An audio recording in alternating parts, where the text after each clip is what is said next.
మామూలు దోపిడీ కాదు మార్వాడి. పానీపూరి నుంచి యూనివర్సిటీ దాకా చేరింది. తొలుత చిన్న చిన్న టీ షాపులు, తరువాత జిలేబీ బండ్లు, టిఫిన్ సెంటర్లు, ఆ పక్కనే స్వీట్లు, పెద్ద ఎత్తున స్వీట్ అండ్ బేకరీలు. అప్పుడు మొదలైంది అసలు దందా. చిన్న చిన్న కిరాణా షాపులు, మొబైల్ షాపులు, వాటి ఉపకరణాలు, ఎలక్ట్రిక్ షాపులు, వుడ్ వర్క్స్, అద్దాలు, ప్లైవుడ్, పెయింట్ షాపులు, పెద్ద ఎత్తున మార్బుల్ టైల్స్ అమ్మకాలు. మొదటి నుంచి బంగారు తాకట్టు వ్యాపారం, పెద్ద ఎత్తున బట్టల వ్యాపారం, ఆపై బంగారు దుకాణాలు, పెద్ద సంఖ్యలో వజ్రాల వ్యాపారాలు. గత 10 ఏళ్ల కాలంలో ప్రభుత్వ పథకాలలో కూడా మార్వాడీల జొరబాటు. ప్రభుత్వ విద్యా సంస్థల్లో అవసరమైన సౌకర్యాల కల్పనా సామాగ్రి, సివిల్ సప్లై శాఖలో దూరి గన్నీ బ్యాగుల కుంభకోణానికి తెరతీసిన వారిలో మార్వాడీలే ఉన్నారు. ఇప్పుడు తెలంగాణలో ప్యాడీ టెండర్లో దూరి మిల్లర్లను వేధిస్తున్న వారిలోనూ మార్వాడీలే ఉన్నారు. తెలంగాణ ప్రభుత్వం ఏర్పాటు చేసిన గురుకులాలకు అవసరమైన అన్ని రకాల వస్తువులు వారే సరఫరా చేస్తున్నారు. అధికారులను మేనేజ్ చేసుకుని టెండర్లు దక్కించుకున్నారు. నాసిరకం వస్తువులు సరఫరా చేసి చేతులు దులుపుకున్నారు. వైద్య విధానంలో కూడా వేలు పెట్టేశారు. ఆఖరుకు కేసీఆర్ కిట్కు చెందిన వస్తువుల సరఫరా కూడా మార్వాడీలదే. ఇప్పుడు మార్వాడీ యూనివర్సిటీ రాజాసింగ్ దారిలో రాజకీయాల్లోకి జొరబడే ప్రయత్నం. ఇలా తెలంగాణను మొత్తం ముంచేస్తున్నారు. తెలంగాణను అన్ని రకాల వ్యవస్థలను విధ్వంసం చేస్తున్నారు. నాణ్యత లేని వస్తువులను అగ్గోకు విక్రయం, ప్రజల జీవితాలతో చెలగాటం. తెలంగాణ ఆర్థిక వ్యవస్థ చిన్నాభిన్నం. తెలంగాణ కులవృత్తులు అస్తవ్యస్తం. వ్యవస్థలో ఎప్పుడూ ఏదో ఒక సంఘర్షణ జరుగుతూనే ఉంటుంది. సమాజంలో ఎప్పుడూ ఏదో రకమైన సమస్య ఉత్పన్నమవుతూనే ఉంటుంది. అసమానతలు పెచ్చురిల్లిన ప్రతి సందర్భంలోనూ ఏవో అసంతృప్తులు పెళ్లబీకుతూనే ఉంటాయి. నిత్యం మన కళ్ల ముందు ఆధిపత్య ధోరణులు ఎదురవుతూనే ఉంటాయి. వ్యవస్థను గుప్పెట్లో పెట్టుకోవాలని చాలామంది ప్రయత్నిస్తూనే ఉంటారు. అవి రాజకీయాలైనా, వ్యాపారాలైనా, సమూహాలైనా సరే తమ ఆధిపత్యాన్ని నిర్దేశించాలని చూస్తాయి. వాటిని ప్రశ్నించే తరం కూడా ఎప్పటికప్పుడు గలం విప్పుతూనే ఉంటుంది. లేకుంటే వ్యవస్థలు అస్తవ్యస్తమవుతాయి. ఎక్కడో అక్కడ కట్టడి అనేది లేకపోతే విశృంఖల తత్వం పెరిగిపోతుంది. ఇదే సమయంలో అణిచివేతలు కూడా పెరుగుతుంటాయి. వాటి నుంచి బయటపడాలని కూడా అవతలి సమాజం చూస్తూనే ఉంటుంది. పోరాటం చేస్తూనే ఉంటుంది. ప్రతి సమస్యకు ఒక పరిష్కారం ఉంటుంది. ఆ పరిష్కారం దొరికే వరకు అసంతృప్తులు వ్యక్తమవుతూనే ఉంటాయి. ఒక సమస్య చల్లారిందనుకునే లోపు మరో సమస్య పుడుతూనే ఉంటుంది. మళ్ళీ సమాజంలో సంఘర్షణ మొదలవుతూనే ఉంటుంది. ఇది నిరంతర కాలచక్రంలా తిరుగుతూనే ఉంటుంది. అయితే ప్రతి సమస్యకు దొరికే పరిష్కారానికి కొంత సమయం పడుతుంది. ఈలోపు సమస్యలు సద్దుమణిగిపోవచ్చు, అంతకు మించి రెట్టింపు కావచ్చు. దేశ స్వాతంత్రం కూడా అలాంటిదే. తెలంగాణ ఉద్యమం కూడా ఆ కోవకు చెందిందే. అంతెందుకు, మహారాష్ట్ర, గుజరాత్లు విడిపోవడానికి కూడా అలాంటివే కారణం. ఇప్పుడు తెలంగాణలో మార్వాడి గోబ్యాక్ అనే నినాదం ఆ మధ్య మొదలైంది. ఇప్పుడు అది ఊపందుకుంది. ఇది ఎక్కడకు దారితీస్తుంది అనేది ఇప్పటికిప్పుడు చెప్పేది కాదు. ఆగుతుందనే నమ్మకము ఎవరిలోనూ లేదు. కారణం, ఆ సమస్యను పరిష్కరించాలని రాజకీయాలు అనుకోవు. సమస్య జటిలం చేయడంలో రాజకీయాలు పెరగకుండా ఉండలేవు. మార్వాడి గోబ్యాక్ అనే నినాదం మాత్రం గట్టిగానే వినిపిస్తుంది. కానీ ఆ సమస్య తీవ్రతను ప్రపంచానికి తెలియచేయాలంటే బలమైన నినాదం ఉంటే తప్ప అది వెలుగులోకి రాదు.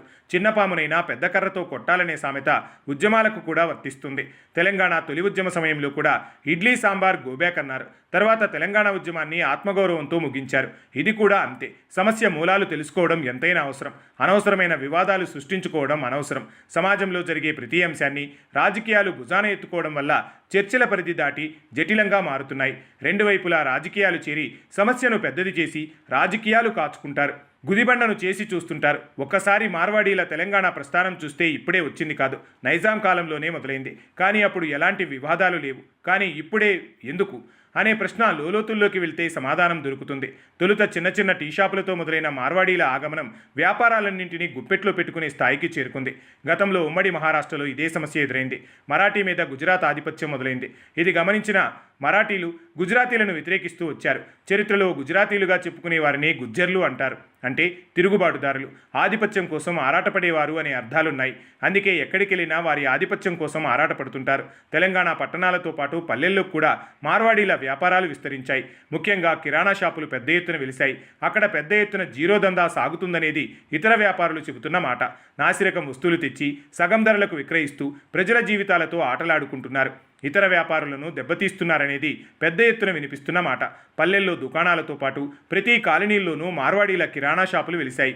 తక్కువ ధరకు వస్తువుల విక్రయం ముసుగులు పెద్ద ఎత్తున నాసిరకం వస్తువులు దిగుమతి చేసుకుని వ్యాపారాలు సాగిస్తున్నారు. తెలంగాణకు చెందిన వ్యాపారులు కనుమరుగయ్యేలా చేస్తున్నారు. ఒకప్పుడు పల్లెల్లో నుంచి రైతులు ఊరు విడిచి ఎలా వెళ్ళిపోయేవారు ఇప్పుడు పల్లెల్లో చిరు వ్యాపారాలు చేసుకునేవారు పట్నంలో ఏదో ఒక పని చేసుకునే పరిస్థితి దాకా వచ్చే ప్రమాదం ఉందన్న మాటలు సర్వత్రా వినిపిస్తున్నాయి. చరిత్రలో గుజ్జర్ల తిరుగుబాటు గురించి అనేక చారిత్రక అంశాలు ప్రాచుర్యంలో ఉన్నాయి. ఎక్కడ పాతుకుపోతే అక్కడ ఆధిపత్యం మొదలుపెట్టడం మార్వాడీలకు అలవాటు. రాజ్యాలు పోయిన తర్వాత వ్యాపారాలు ఎంచుకున్నారు. వ్యాపార సామ్రాజ్యాలు విస్తరించుకుంటూ పోతున్నారు. అదే ఇప్పుడు తెలంగాణలోనూ కనిపిస్తుంది. సహజంగా మార్వాడీల దోపిడీ అనేది కనిపించనంతగా ఉంటుంది. కానీ దాని వెనకాల పెద్ద వ్యాపార తంత్రం ఉంటుంది. కేవలం తమ వ్యాపారాలే ఉండేలా ఒక సమూహంగా ఉండేందుకు మార్వాడీలు ఇష్టపడతారు.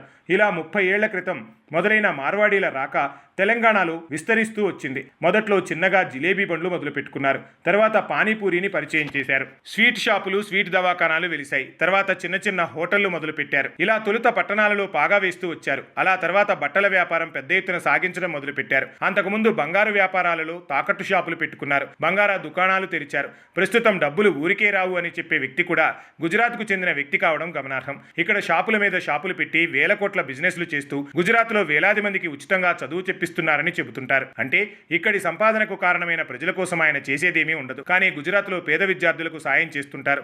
ఇలా తెలంగాణ సంపద ఎలా తరలిపోతుందో చెప్పడానికి ఇదొక్క చిన్న సాక్ష్యం మాత్రమే. దేశంలోకి మొబైల్ రంగం విస్తరిస్తుందన్న సంగతి తెలిసిన వెంటనే తెలంగాణలోని అన్ని పట్టణాలలో మార్వాడీల మొబైల్ షాపులు, వాటి పరికరాలు షాపులు పెద్ద ఎత్తున వెలిశాయి.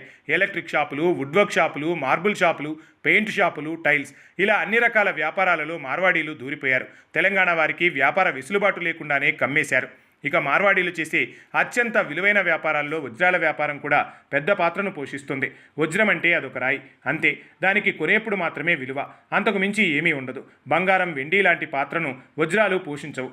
అంతెందుకు బ్యాంకులు కూడా వజ్రాలను ఖరీదైన వస్తువులుగా గుర్తించవు. ఎందుకంటే బంగారాన్ని, వెండిని తాకట్టు పెట్టుకుంటాయి, లాకర్లు ఇస్తాయి. కానీ వజ్రాలకు బ్యాంకులు లాకర్లు కూడా ఇవ్వవు. వజ్రాల నగలను మార్వాడీలు అమ్ముతారే గాని వాటిని తాకట్టు పెట్టుకోరు. ఇలా ప్రజలకు నొప్పి తెలియకుండానే చేసే వ్యాపారాలలో మార్వాడీలు ఆరితేరారు. ఇప్పుడే అసలు సమస్య మరో రూపంలో కూడా దాడి మొదలైంది. తెలంగాణలో తొలుత సివిల్ సప్లై శాఖలో వేలు పెట్టారు. గన్నీ బ్యాగుల కుంభకోణానికి తెరతీశారు. తెలంగాణలోనే కాదు, దేశవ్యాప్తంగా గన్నీ బ్యాగుల వ్యాపారం సాగించేది కూడా మార్వాడీలే. అందువల్ల రాష్ట్ర ప్రభుత్వాలకు అవసరమైన గన్నీ బ్యాగుల సరఫరాలు పెద్ద ఎత్తున గోల్మాల్ జరిగిందనేది వెలుగులోకి వచ్చింది. అంతేకాదు, తెలంగాణలో ఇటీవల సివిల్ సప్లై శాఖ ఏర్పాటు చేసిన టెండర్ ప్యాడీ విధానంలో కూడా మార్వాడి దూరిపోయాడు. ప్రభుత్వానికి మిల్లర్లకు మధ్య చిచ్చుకు తెరలేపుతున్నారు. మిల్లర్ల నుంచి వడ్లు సేకరించే టెండర్ పాడిన వారు ప్రభుత్వానికి చెల్లించాల్సిన సొమ్ము చెల్లించకుండా అధికారులను గుప్పెట్లో పెట్టుకుని మిల్లులను బెదిరించి వసూళ్లు చేస్తున్నారు. ఇక్కడ మార్వాడి తెలివి ఎలా ఉందో అర్థం చేసుకోవచ్చు. గత ప్రభుత్వ హయాంలో తెలంగాణలో పెద్ద ఎత్తున గురుకులాలు ఏర్పాటు చేశారు. సుమారు 1000 గురుకులాలను ప్రభుత్వం మొదలుపెట్టింది. ఆ గురుకులాలకు అవసరమైన అన్ని రకాల సామాగ్రిని సరఫరా చేసే వారిలో ముఖ్యుడు ఓ మార్వాడి. దాదాపు సింహభాగం ఆ మార్వాడి స్కూళ్లకు అవసరమైన బెంచులు, కుర్చీలు, ఇతర ఆట వస్తువులు, ఆహార పదార్థాలు సరఫరా చేశాడు. అందులో మార్వాడి సరఫరా చేసిన వస్తువులు నాసిరకంగా ఉండడంతో వాటిలో చాలా వరకు మూలన పడేసిన సందర్భాలున్నాయి. ఇక వైద్య శాఖలో కూడా వేలు పెట్టి ఏకంగా కేసీఆర్ కిట్కు అవసరమైన వస్తువులను కూడా సరఫరా చేసింది కూడా మార్వాడీలే అనే సంగతి చాలామందికి తెలియదు. తెలంగాణలో విద్యా వ్యాపారం కూడా కొత్తగా మొదలుపెట్టారు. మార్వాడి యూనివర్సిటీ అనే దానిని తెచ్చిపెడుతున్నారు. అది కాస్త తెలంగాణలో ప్రాథమిక స్థాయి నుంచి ఉన్నత విద్య వరకు స్కూలు, కాలేజీలు వచ్చే కాలం ముందుందని చెప్పడంలో సందేహం లేదు. ఇక తర్వాత రాజకీయాలను లక్ష్యంగా చేసుకునే స్థాయికి చేరుకుంటున్నారు. చాప కింద నీరులా విస్తరిస్తున్నారు. రాజాసింగ్ లాంటి వారు కూడా వారికి సపోర్ట్ చేయడానికి కారణం కూడా అదే. ఎందుకంటే తెలంగాణలో ఉంటూ 3 సార్లు ఎమ్మెల్యే అయిన రాజాసింగ్ కూడా ఇప్పటికీ తెలుగు రాదు. ఇప్పుడు తెలంగాణ ప్రజలకు అండగా నిలవాల్సిన రాజాసింగ్ మార్వాడీలకు తోడుగా ఉంటున్నాడు.